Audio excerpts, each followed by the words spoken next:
ಅವರು ಕಷ್ಟಪಡ್ತಾರೆ. ಸೊ ಇನ್ನೊಮ್ಮೆ ಜೋರಾಗಿ ಚಪ್ಪಾಳೆ. ಹೌದು. ಇವಾಗ ಮುಂದೆ ನಳಿನಮಯ ಅವರಿಂದ ಒಂದು ರಾಜ್ಯೋತ್ಸವದ ಬಗ್ಗೆ ಅವರ ಒಂದು ಮೆಸೇಜ್ ಇದೆ. ಅವ್ರು ಹೇಳಿದ್ರು, ಬಂದಿದ್ದಾರೆ ಅವರು. ಓಕೆ. ನಳಿನಿಮಯ್ಯ ಅವರು 50 ವರ್ಷಗಳ ಕಾಲ ಶಿಕಾಗೋ ಕನ್ನಡಕೂಟ ವಿದ್ಯಾರಣ್ಯದಲ್ಲಿ ಸಕ್ರಿಯವಾಗಿ ತೊಡಗಿಸಿಕೊಂಡಿದ್ದಾರೆ. ಮುಖ್ಯವಾಗಿ ಸಾಹಿತ್ಯ ವಲಯದಲ್ಲಿ ಅವರ ಚಟುವಟಿಕೆಗಳು ನಡೆದಿದ್ದವು. ಅಲ್ಲದೆ ಅಮೆರಿಕದ ಕನ್ನಡ ಸಾಹಿತ್ಯ ರಂಗದಲ್ಲಿಯೂ ಸೇವೆ ಸಲ್ಲಿಸಿದ್ದಾರೆ. ಅದರ ಆಡಳಿತ ಮಂಡಳಿಯ ಅಧ್ಯಕ್ಷೆಯಾಗಿಯೂ ಕಾರ್ಯವಹಿಸಿದ್ದಾರೆ. ಕಾರ್ಯಕಾರಿ ಸಮಿತಿಯ ಉಪಾಧ್ಯಕ್ಷೆಯಾಗಿ ಕೆಲಸ ಮಾಡಿದ್ದಾರೆ.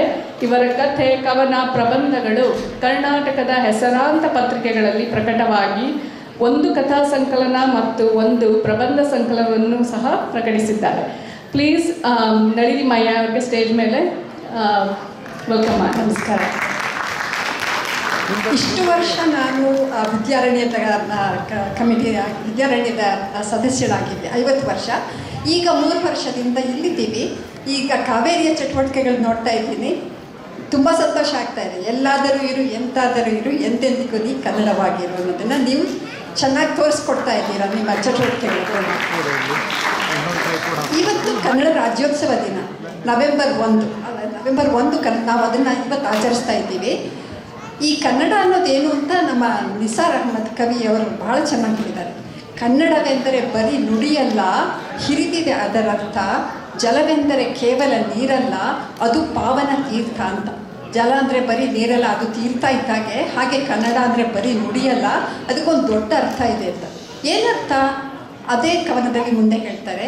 ರವಿ ಶಶಿ ತಾರೆಯ ನಿತ್ಯೋತ್ಸವವಿದು, ಸರಸ್ವತಿ ವೀಣೆಯ ಸೊಲ್ಲು ಅಂತ. ಸರಸ್ವತಿ ವೀಣೆಯ ಸೊಲ್ಲು ಈ ಕನ್ನಡ. ಇಂಥ ಒಂದು ನುಡಿ ನಮ್ಮದು ಅನ್ನೋ ಹೆಮ್ಮೆ ನಮಗೆ. ಅದನ್ನು ಇವತ್ತು ಆಚರಿಸ್ತಾ ಇದ್ದೀವಿ. ಆದರೆ ಬ್ರಿಟಿಷರ ಕಾಲದಲ್ಲಿ ಕನ್ನಡ ಮಾತಾಡೋ ಸ್ಥಳಗಳು ಹಂಚಿಗೆ ಹೋಗಿದ್ದು. ಕೆಲವೊಂದು ಮೆಡ್ರಾಸಿಗೆ ಸೇರಿದ್ದು, ಅವರಿಗೆ ತಕ್ಕ ಹಾಗೆ ವಿಂಗಡಣೆ ಮಾಡಿದ್ರು, ವಿಭಜನೆ ಮಾಡಿ ಆಳ್ತಾ ಇದ್ರು ದೇಶವನ್ನು.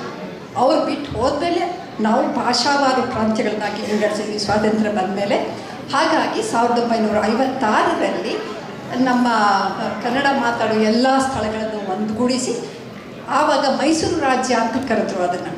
1973ರಲ್ಲಿ ಇದನ್ನು ಕರ್ನಾಟಕ ಅಂತ ಕರೆದ್ರು. 1956ರಲ್ಲಿ ಮೈಸೂರು ರಾಜ್ಯ ಕನ್ನಡ ನಾಡು ಒಂದಾಗಿ ಮೈದಾಳಿತು. 1973ರಲ್ಲಿ ಅದಕ್ಕೆ ಕರ್ನಾಟಕ ಅಂತ ಹೆಸರು ಬಂತು. ನಾವು ಮುಂಚೆ ಹೇಳಿದಾಗ ಎಲ್ಲಾದರೂ ಇರು, ಎಂತಾದರೂ ಇರು, ಎಂದೆಂದಿಗೂ ನೀ ಕನ್ನಡವಾಗಿರು.